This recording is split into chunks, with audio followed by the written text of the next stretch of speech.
In this video, we'll be reviewing the Diablo 4 early access beta that we played, covering other people's thoughts, the general public's feelings, a few suggestions that we have for the developers, and at the very end, going over an overpowered build that will eventually be nerfed, but you could have a lot of fun with this during this weekend's open beta testing. Starting out with the graphics. The graphics are very good, especially considering how low of a graphics card that is required to run the game.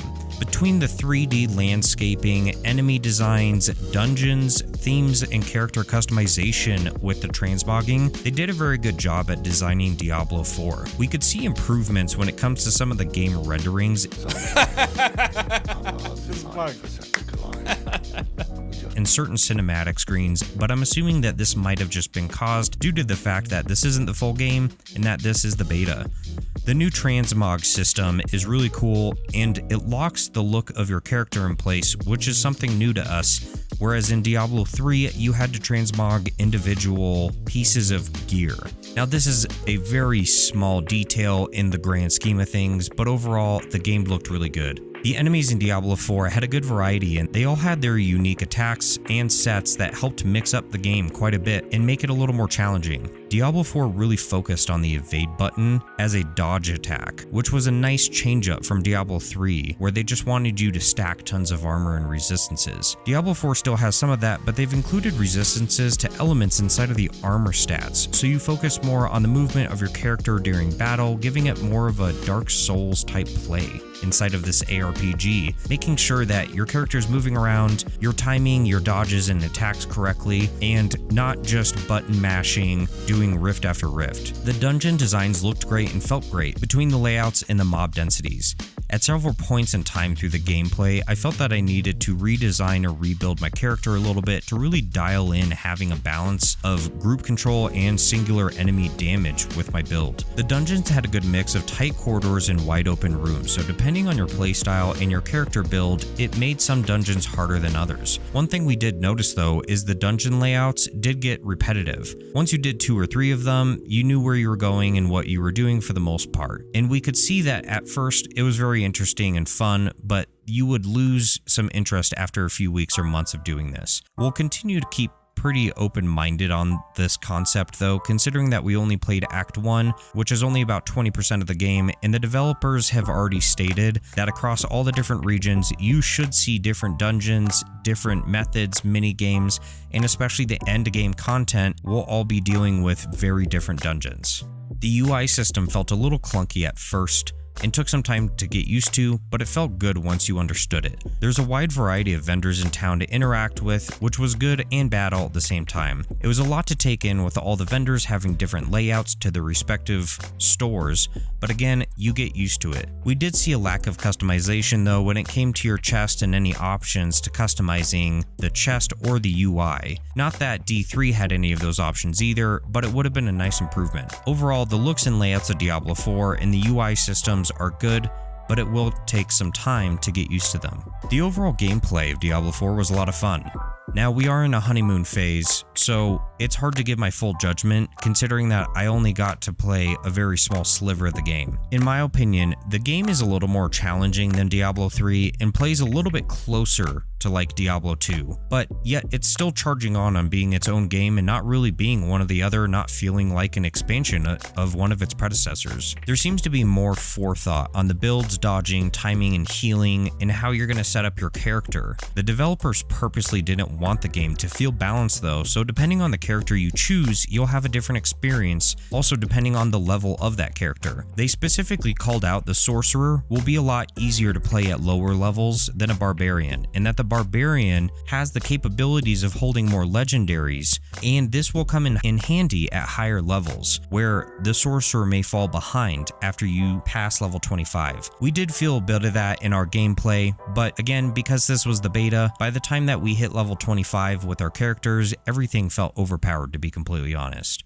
The overall gameplay though of the entire Diablo 4 beta was a lot of fun. You follow the campaign storyline for a bit, find some new waypoints, get some new side quests, veer off for a bit, do a few things, crush some new dungeons, and then continue back on your campaign story. Because of this being an open world, it honestly felt amazing.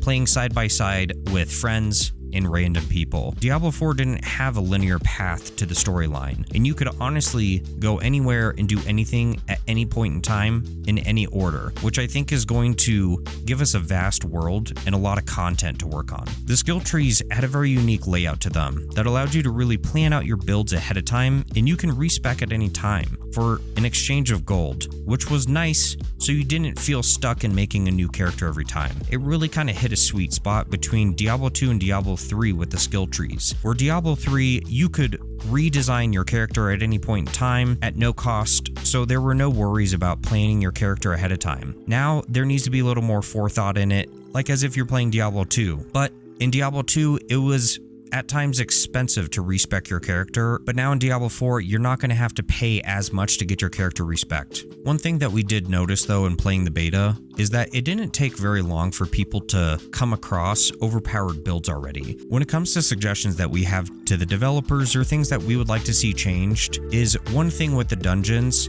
It's hard to say, and again, we won't elaborate on this too much, but a little more variation in the maps would be nice. We understand that the dungeon layouts in Act 1 probably aren't very vast because of the fact that you're not going to be spending a lot of time in those Act 1 dungeons. So hopefully the late game dungeons have a lot of variation to them, so we won't harp on that one too much. A customization to the UI would be really nice, along with being able to customize your chest a little bit more. If you could customize your UI with your HUD map, relocating it, adding transparency to it, allow players to customize the screen layout, moving the chat would be really nice. This will give the game a really fresh and new and interesting look from player to player and would give streamers tons of options for layouts as they're playing the game. A better chest system would be great. We feel that we've been dealing with the same chest system since Diablo 2, and it's simple. Open up the chest, dump all of your crap, and get out. And it's up to the player to organize the chest. It'd be really nice if there were just a few things or maybe options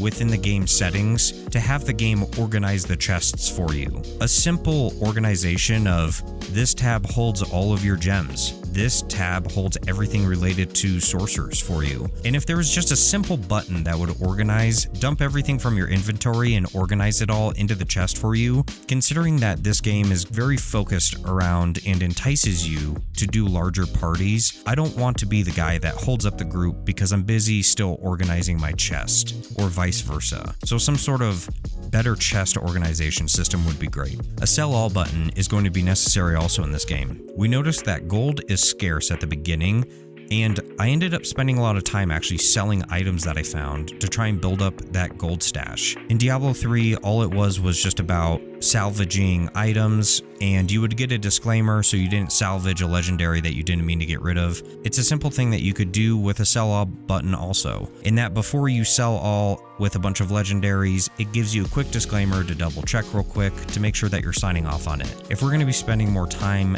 selling items at a vendor, we should have a sell all button. The last two things that we have for you guys is one suggestion for you right before we jump into the overpowered build that we found. If you're going into the open beta and you didn't play the early access and you're looking for a smooth start to the game to really dive into the mechanics of it and not have to focus and worry about your build, we would highly recommend that you start out with the Sorcerer, as the Sorcerer can both tank and deal massive amounts of damage at lower levels and smoothly level all the way up to level 25 with no problems. If you want more of a challenge because you've played Diablo 2 and Diablo 3 for a long time, we recommend going with the Barbarian. You'll struggle a bit all the way up until level 15 until you get enough skill points to be able to have a little more life regen and collect some legendaries to help you out along the way. If you want something in the middle, the Rogue is going to be your best bet. Since we haven't got our hands on the Necromancer and the Druid yet, it's hard to place them in this category. But amongst those three, we would recommend it Wizard for the easiest and Barbarian for the toughest builds. Lastly, just to link this back to my previous video that I created from 2 weeks ago, people are already breaking the game in. Be prepared for a lot of YouTube videos that say this character is overpowered. Finding ridiculously overpowered builds. Here's some footage from a YouTuber that showcased his build that absolutely annihilates bosses without a single hiccup and could be easily built within probably 5 hours of playing the game. A main focus of this build was cooldown reduction, which came along in the skills of the Sorcerer.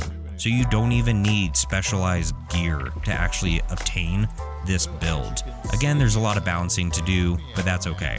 It was to be expected, and it's part of dealing and playing with the beta, knowing that things like this will happen. Thanks for watching. Be sure to like and subscribe if you found this video helpful, and we'll see you in the next one.